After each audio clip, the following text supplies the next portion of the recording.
Last summer, as deaths from the COVID-19 pandemic were spiking, I was looking for a story about life when I came across a GoFundMe page where two Black midwives, Allegra Hill and Kimberly Durdin, were raising money for a birth center called Kindred Space LA in Hyde Park.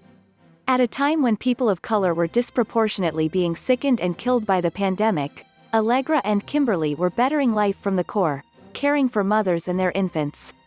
My goal was to document their important and compassionate work. What I didn't expect was how their story would affect me as a journalist and a mother.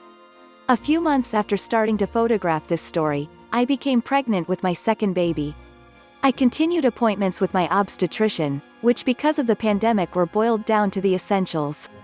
My husband wasn't allowed to come with me. My body and pregnancy felt like a medical condition that needed expedient treatment, not like joyful preparation for the arrival of a new life. Simultaneous to my own prenatal appointments, I photographed clients at Kindred Space LA. Tamara Robertson once brought her 4 boys, partner and her little brother to a prenatal. Midwife Kimberly offered tangerines, asked Tamara's partner what he was feeling and suggested ways the boys could help their mom. The midwives speak about how a birth is a birth for the entire family, in contrast to my OB-GYN appointments, where the only person involved was me. After photographing Aijalon Redd's prenatal appointment in March, Allegra asked if she could check my baby. She laid me down and listened to the heartbeat and then to me.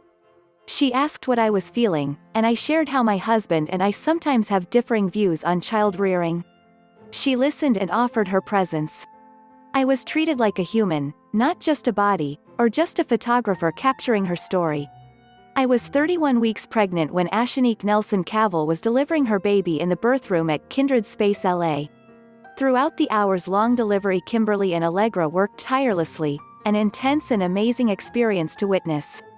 All the while, the midwives graciously kept my nutrition and hydration in their thoughts.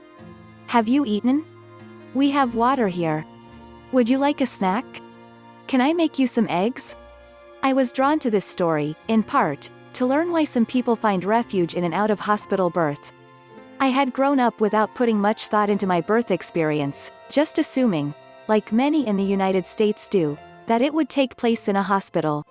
That I did not question my birth plan for so long is connected to the privilege of having a white body. People don't walk into my hospital room with racist baggage. I know that makes me lucky, but I also know I don't deserve that privilege over others. 4 of the women I photographed for this story are Black and 1 is Latina. Each had their own reason for wanting an out-of-hospital birth.